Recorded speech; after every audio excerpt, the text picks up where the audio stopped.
Good morning, everyone. Welcome back to the Morning Dump, a fantasy baseball podcast.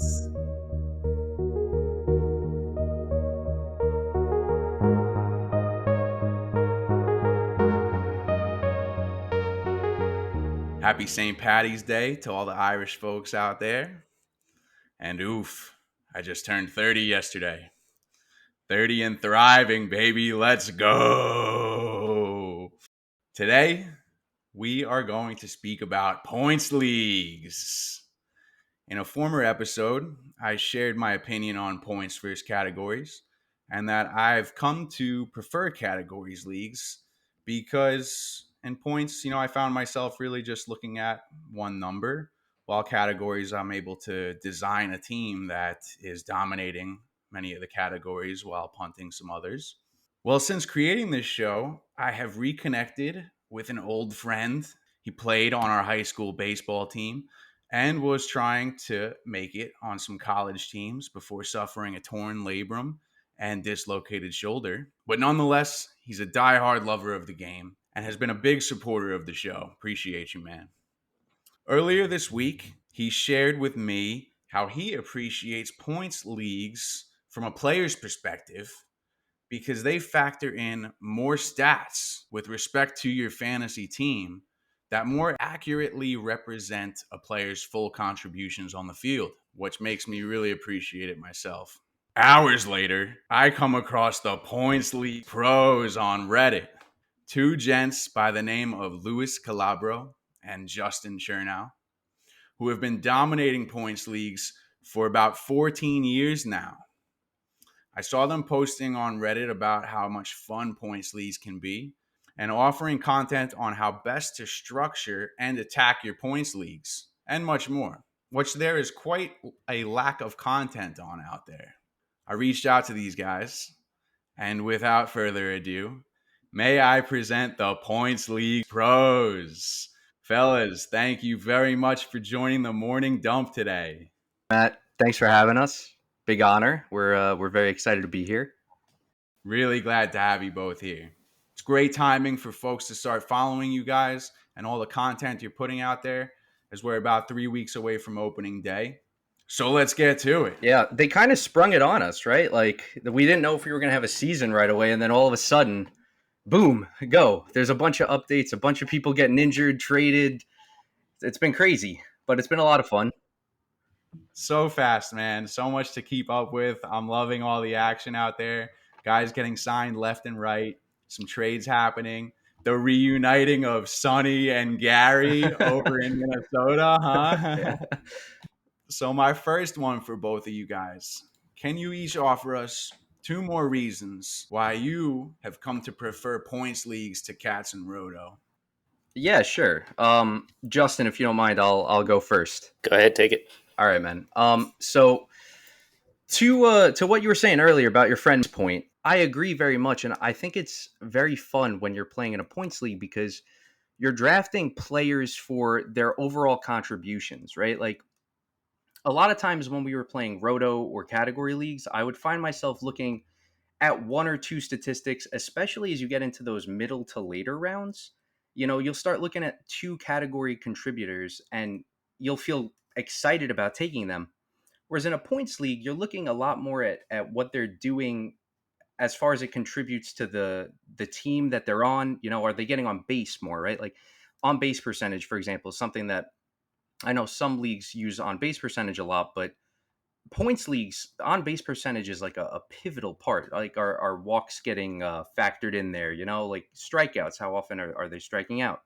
So I feel like you're putting together a full team when you're playing in points leagues rather than, okay, I've got my guys who hit home runs. I've got my guys who can steal bases. So I would say that's the first reason I like it. And the second one is, I guess, just a psychological reason. I've had a lot more fun in points leagues because I think they're more satisfying. You come away at the end of the week and you get a win or a loss. I mean, very, very rarely you'll get a tie. But in a roto league, you've got this delayed gratification where you're just kind of monitoring the leaderboards all year to see who's first, who's second, who's third. And in a head-to-head league, which is probably the type of league I've played second most after points, I don't know, like, you'll have a great week, and then you'll come away with a 7-3 result. Maybe you've already played a bunch, so your record looks ridiculous. It's like 54-38. It's I prefer points leagues because I feel like I'm having more fun. I got to win this week. I scored 50 more points than my opponent. It's more accessible that way, and we found it keeps owners more active, more engaged. So yeah, I feel like overall, in my experience, points leagues have just been a lot better. And I think a good comparison is, right. Like, imagine if fantasy football was a rotisserie or a category league. Like, would it be as popular? I know fantasy basketball recently converted from a category setup to more of a points league setup as like the dominant league. And it's gotten more popular, it seems, lately. So I feel like if points leagues can be more mainstream, maybe fantasy baseball should be up there because we feel it's the best fantasy sport, and we'd love to have it be a little more popular. Yeah, for me, I think it's really about weighting the statistics appropriately. In Roto League and category leagues, every statistic either has the same weight or it's not included in the weighting as in terms of the final outcome. So when you include something like stolen bases and home runs as part of the overall Roto standings, what ends up happening is that those two things are weighted equally from a fantasy standpoint, but I think that there's no denying that one of those is more valuable from an on the field standpoint. If you show me two players and one hits 50 home runs and one steals 50 bases, if I'm the GM of a team, I'd much rather have the one that hits 50 home runs. That's 50 runs on the board. I don't care as much if he gets from first to second 50 times. So it's about properly weighting the categories for what the player does on the field to reflect it in your fantasy lineup. And Roto and category leagues, you can't do that. On the back of that, you also have what I call sort of secondary statistics, things that are forgotten about in most Roto and category leagues. If you do want to throw them in for something that in a points league, maybe you want to deduct half a point if a pitcher throws a wild pitch. Maybe you want to deduct half a point if a batter grounds into a double play. Other things that on the field that maybe you could take away or give points for that you don't want to necessarily weight evenly compared to all the other categories. And then in terms of roster construction, I think Lewis touched on this as well. You don't have to worry about categorical balance. You're really looking for the best overall players. If you want to go out and draft all your hitters who are big mashers and you don't have to worry about stolen bases, you're free to go do that in a points league. In a category league or a head-to-head league, you really do have to worry about the categorical balance, especially in Roto. If you're trying to finish in, like, let's say the overall number one spot in some sort of NFBC contest, you're really looking for that categorical balance and hoping that a few players pop off. But in points league, because everything gets put into the same bucket at the end of the day, you're looking for the best overall player. And to me, that's the best way to really build a team, is looking for the best player, not worrying about, well, I already have so many home runs, I can't take another big bopper on my team. Let me look instead of someone who hits more contact or gets more steals if I really think that that player is the best pick at that point in time. I like that a lot, guys. Drafting, I love the idea of just going after the guy who's best available on the board.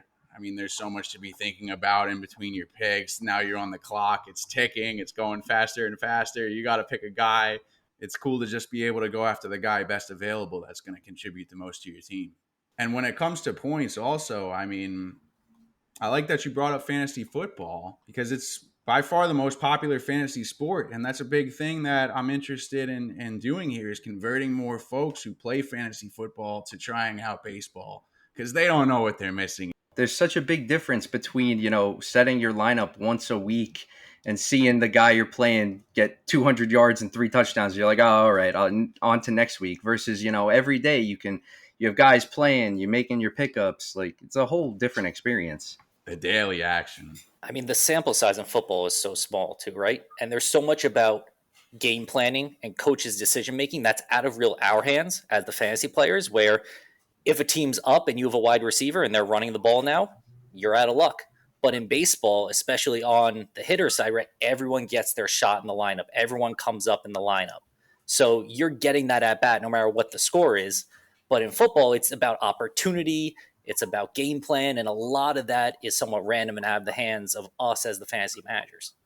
And that makes me think of something else I really appreciate about baseball, in that there's no clock that is winding down. You know, when you're up a few scores at the end of the game, the studs are getting benched, or you're down at the same time, studs are getting benched. In a baseball game, they need to get every single out until the game's over, and guys are in the game until the end of it for the most part. Yeah, it's well said. I don't know. If you give the owners enough power, they may implement a clock one day. Oh my don't God. do that. Don't put that out there. Don't give them any ideas. All right. In the same former episode that I brought up my points versus categories take, I did share with folks that in a points league, you were probably good sticking with the platform's default settings. And well, my bad. There's plenty of time to correct it. I did not realize how disproportionate and unstandardized they were until really taking a closer look at the default settings while trying to come up with the best structure for the OG Morning Dump Points League that I'm starting this year. I mean, it's all over the place. On ESPN, I see some essential categories missing, like home runs and quality starts. And while Yahoo's including those, the top total scores for hitters in 2021 ranged from 1,300 to 1,600, while pitchers were going from around 700 to 1,000. So folks can check out your website, pointsleaguepros.com, for the full rundown. But could you please walk us through some of the essential stats that you like to include in your leagues and how best to value them?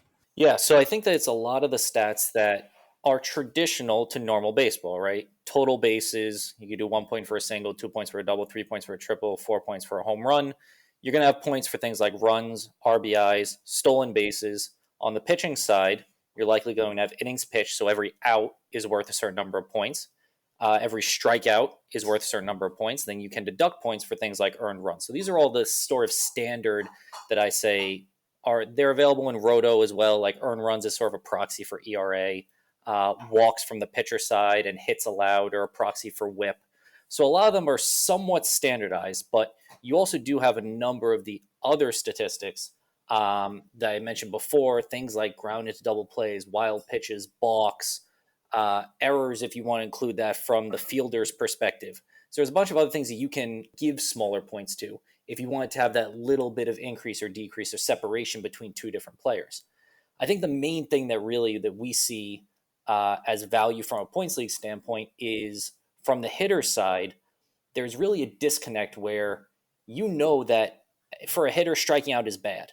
And for a pitcher, striking a batter out is good. And why in most roto and head-to-head leagues are strikeouts only a pitcher category, right? We don't deduct points from the hitter side in roto and head-to-head leagues, in head-to-head category leagues, if a hitter strikes out. So you can take away points from hitters for strikeouts. And then on the opposite side of that, you can give points for walks. Any way that you can get on first base, hit by pitch, walk, catcher's interference, if you want to do that. There's ways to give points for the batter reaching first for things that are either within their control or outside of their control. Yeah, and to expand just a little more, one of the reasons why I'm sure anybody that's played points leagues has experienced the difficulty balancing pitchers and hitters, right? Because as you were touching on earlier, like when you're looking just at the default settings, the point ranges vary so much between the top tier guys, the bottom guys, that whole middle range of everyone else. And for pitchers and hitters, like a lot of times in a default points league, pitchers end up just dominating. And I'm sure we'll touch on this later too, but there's no checks and balances in place, right? A team in a default points league often has the ability to just win a matchup by streaming. Just, maybe you got your top 3-4 pitchers and everybody else you just dropping, streaming, playing matchups. There's so many things you have to put in place, right? Like in the default points league that we first played in, I think it was an ESPN league back in 2012. I think wins were 10 points back then. And you had pitchers when they'd, 9-inning complete game shutouts with, 13 strikeouts, whatever, they'd come away with 50 points, which is, if you know your points league settings, it's too much. It's far too much. And So what we've done in our experience over the many years that we've been playing is we fine-tuned them, and we've implemented as many checks and balances as we can to keep pitchers and hitters competitively balanced, right? It's still never going to be possible to compare the top pitcher and the top hitter, right? Because they're the outliers. But that middle range, you'll find a lot of balance there between pitchers and hitters. And on the opposite side of that, the pitcher who doesn't perform well but still gets the win, because we know for as fantasy baseball players, wins and losses aren't necessarily always a good representation of how a pitcher actually performs on the field. That player is now getting 10 additional points, even though he gave up 6 runs over 5 innings because his team bailed him out and scored 10 runs themselves. So over time, taking some of the random factors out of the game, and we still do allocate a small number of points to wins and small deduction for losses, because we do think that there is something to be said about those stats, but it's definitely not as much as the default sites recommend and not what ESPN was defaulting back in the early 2010s. Right. We're mainly trying to do two things, right? You want to achieve balance in the points league, but you also want to preserve fun. So we've made as many changes as we can so that things are balanced, but we're not completely taking away wins and losses, because I feel like that would reduce the fun aspect of the game. You don't want to turn it into just, a spreadsheet calculator. Sounds like a great way to help bring a standardization across leagues. What do you guys allocate for a win and a loss, out of curiosity? Currently, both are at 3, and we give 2 points for a quality start. So if a pitcher, deserves their win, I guess you could say it, they're getting 5 points. And if they lose, they're only losing 3 points. The funny thing about wins and losses from the pitcher side too, just getting into the minutiae, is right. Relievers also get wins and losses. So if you're a relief pitcher, let's say you have a closer, you have a horrible night at the ballpark, you blow a save, you get the loss, you give up, let's say 3 earned runs in the last inning, you get zero point 0.2 innings pitched. That's going to be massive negative. If you have negative 10 for a loss, you're accumulating all those negative points. Now, granted, it was a bad night at the ballpark, so you deserve negatives, but that can ruin an entire week just based upon that one start. So you really have to be careful when you're balancing things. A lot of people just think wins and losses apply as starting pitching. Relievers also get wins and losses too. And often well deserved. So the next thing I'd like to touch on are rosters. Could you guys share a little bit about how you've come to decide the lineups you choose to roll out each week? There's so many different options. I did notice you guys like to include corner infielders, a certain number of starters versus relievers.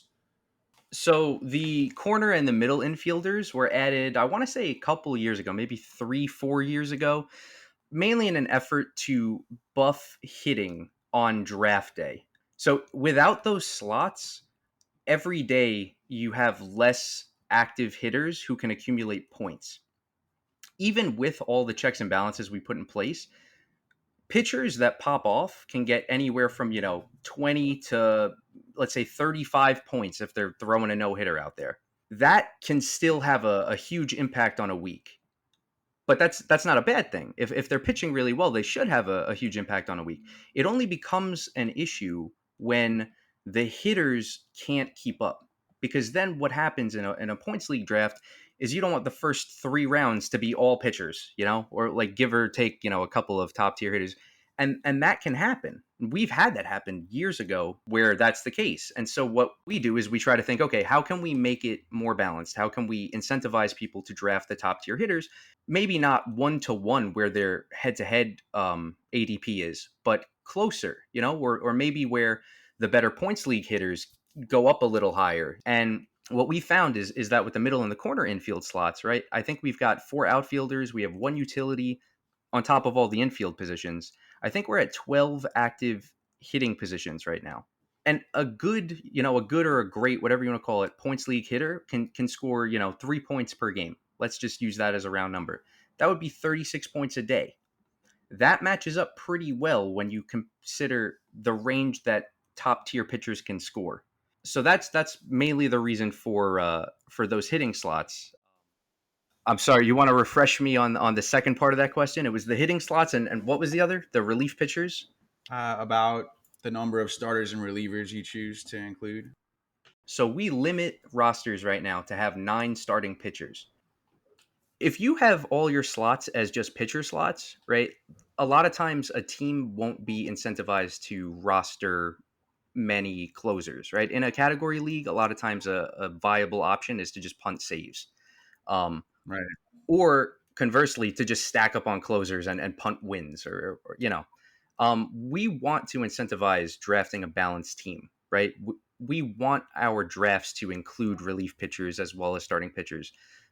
The one relief pitcher slot is there to force a reliever in that slot. The 2 other pitcher spots used to be relief pitcher spots. But what has happened in the past is that maybe a team, it doesn't happen often, but maybe a team has 5 pitchers go on the same day, right? Like maybe starts get delayed. It happens. In the past, I've had teams have to sit a pitcher because they had 5, and we only had 4 pitcher spots. So we've offset that by having those 2 relief pitcher spots converted to pitcher spots. Ideally, you want a relief pitcher in there on all the days where you don't need them, because the relief pitcher has the opportunity to come in every day, whereas a starting pitcher is going to pitch once every 5-6 days usually. But they're pitcher spots because it opens up roster flexibility now in case that 1 in 1,000 situation happens. Now we have a safeguard in place for it. Maximizing points. From the hitter's side, to jump back to that, the corner infield, middle infield, you brought up a great point. The reason why we added that is going through a draft, we didn't want a lot of the premise behind Points League, right, is drafting the best player available. You don't care what categories he gets. But we found that going through a draft, oftentimes people were feeling like they were forced to avoid certain players because of positional balance.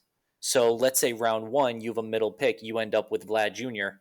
On the back turn in the snake draft on the second round, Freddie Freeman's sitting right there, and you want to take him, but you can't because you only have 1 first base slot.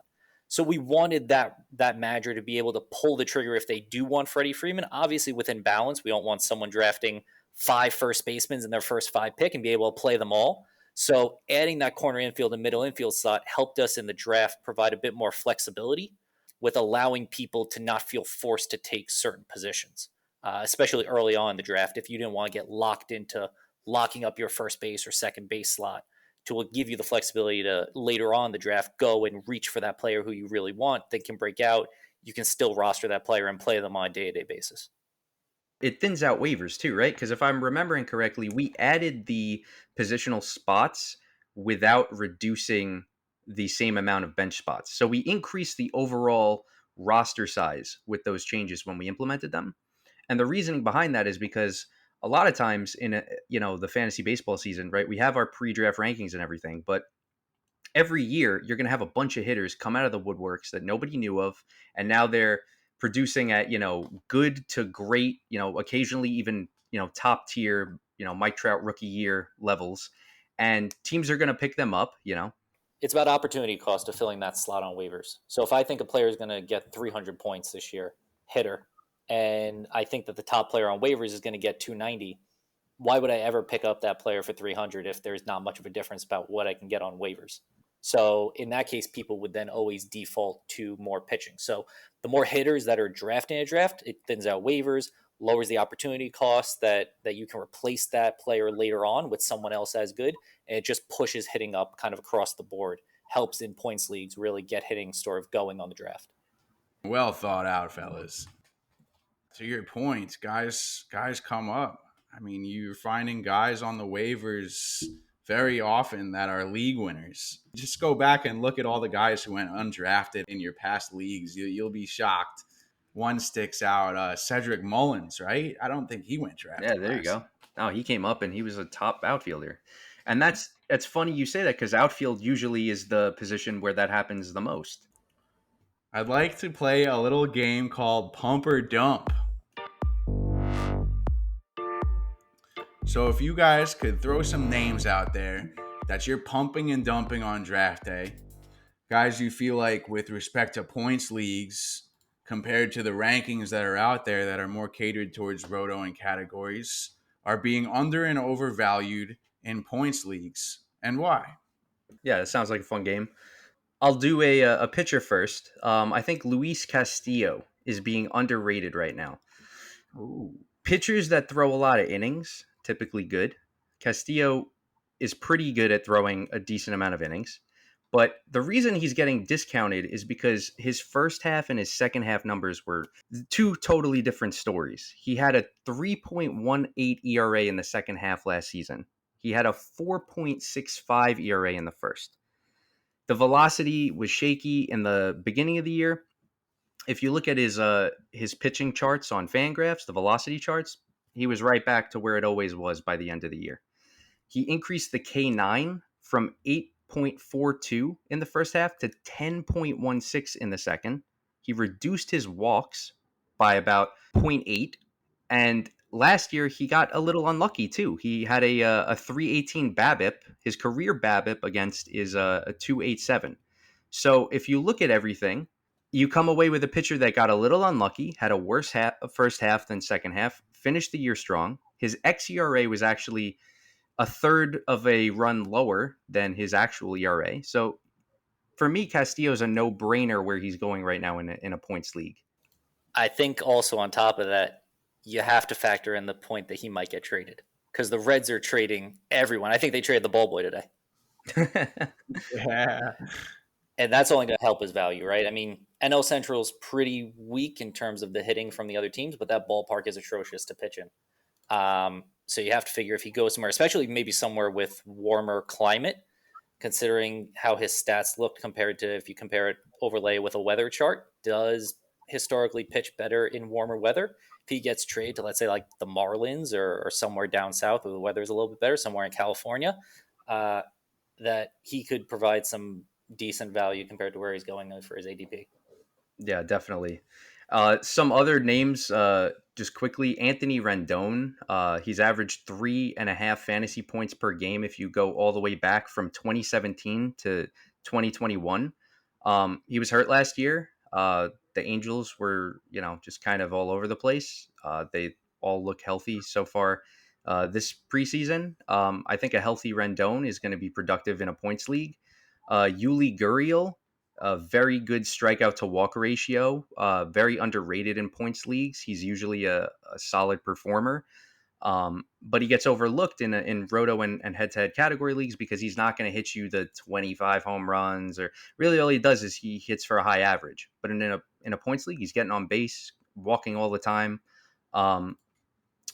Some other players, Clayton Kershaw, going a bit low right now. He just re-signed. I know there were questions if he was going to retire or not.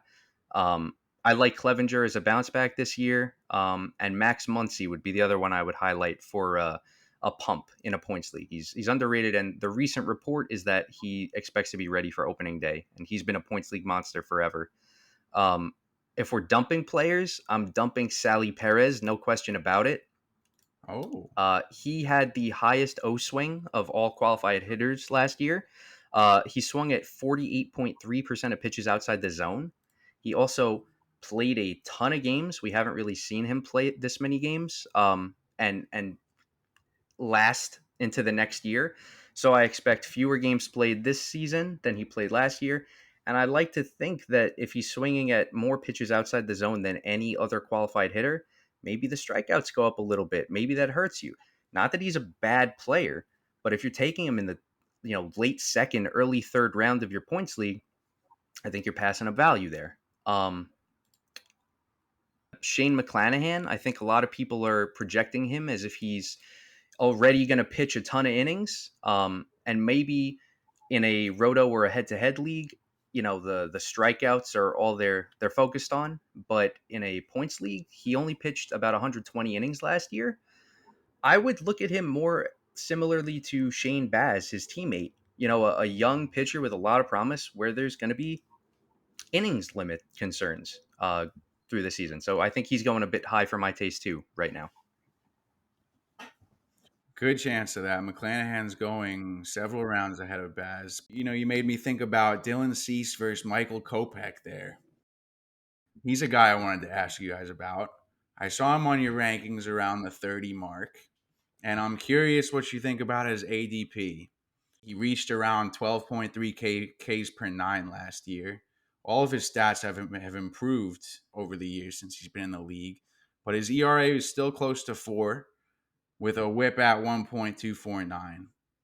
And I don't really want to touch him that early in drafts. He dumping or pumping?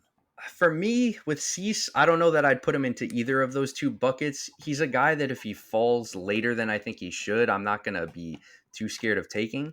But to your point, last year was the first year that we really saw productivity out of him. In our league, he scored 12.1 fantasy points per start last season.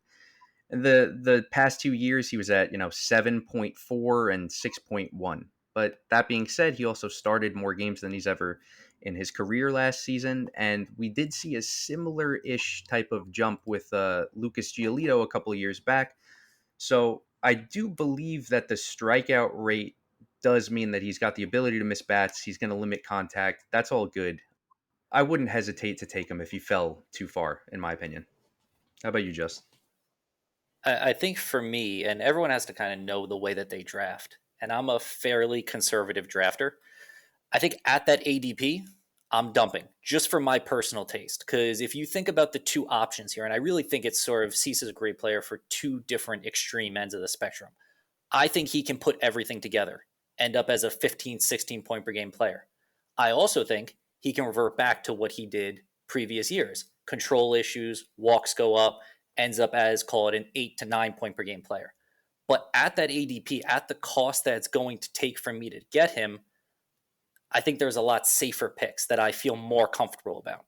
So as a player, I actually think he's probably more likely that this is the breakout.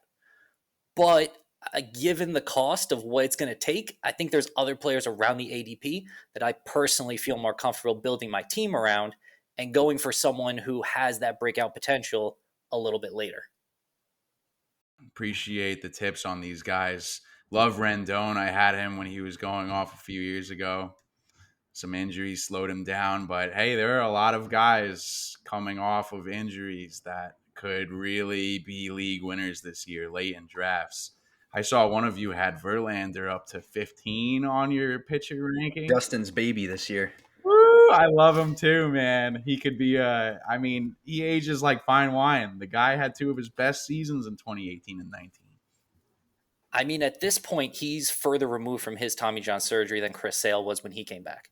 And Chris Sale had a number of setbacks with COVID, back issues. So, look, am I saying Verlander's going to pitch 200 innings? No, I don't think so. I think he probably gets closer to 170, 180 this year.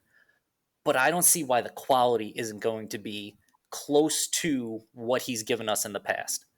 I'm assuming, my ranking is assuming he's fully healthy. I think the second he steps on a mound in spring training and everyone sees that the velo's there, I think he's going to jump. His ADP is going to jump up. I'm just assuming that that's already going to happen.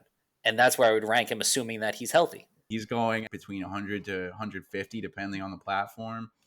But agreed, that could shoot up real fast. So get him before somebody else does.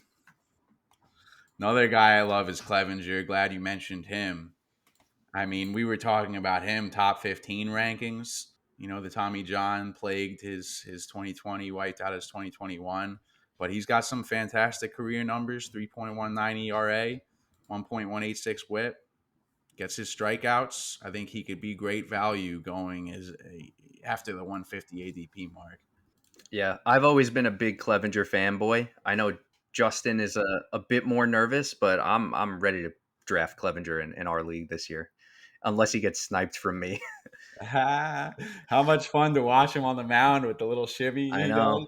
I love it. What the heck do we do with Fernando Tatis? I mean, when are you going to take him if he's there?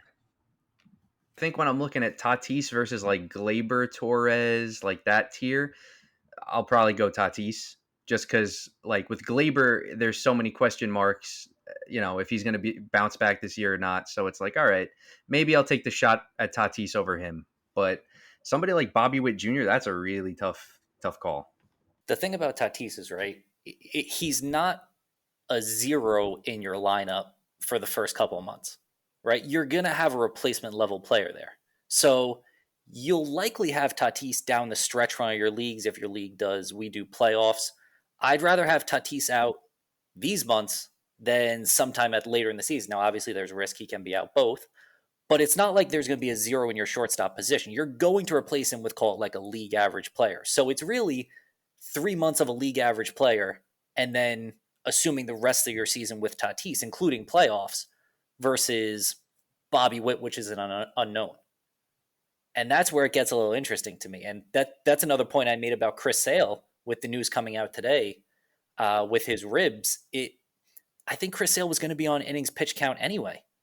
And so to have those innings happen at the start of the season instead of during when I need him most, which is playoff times and finals, I'm actually kind of okay that Sale is going to start the season a little bit later because I think he's going to be able, when he does go, to go full throttle.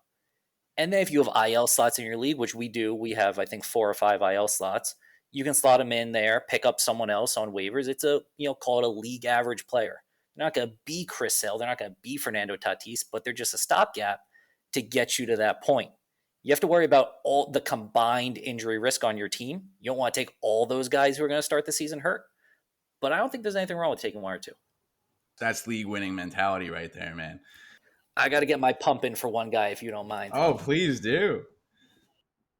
Lewis knows this has been year after year after year. This is a problem. Nelson Cruz is underrated in every format. He is. It's crazy. And I mean, I was the guy every year after year, who had David Ortiz. And then when David Ortiz retired, I just replaced him with Nelson Cruz, who does pretty much the same thing. But you're getting a guy on your team who has historically averaged 3.5 points per game. That's a lot for a hitter. That's a decent number for a hitter, right? 40 home runs over his time with the Twins. He's like a 298 hitter. Gets traded to Tampa for half a season where there's known batter eye issues. And he struggles a little bit. And everyone wants to cry age. Everyone wants to cry he's clogging up my utility slot. But what's the other option if you want to get all of these flexible position players and now your whole team is flexible? Who are you going to have in your utility slot? You're going to have like Kevin Newman in your utility slot. And Kevin Newman's a fine player. But Shots he's not fired Nelson Cruz. at Kevin Newman.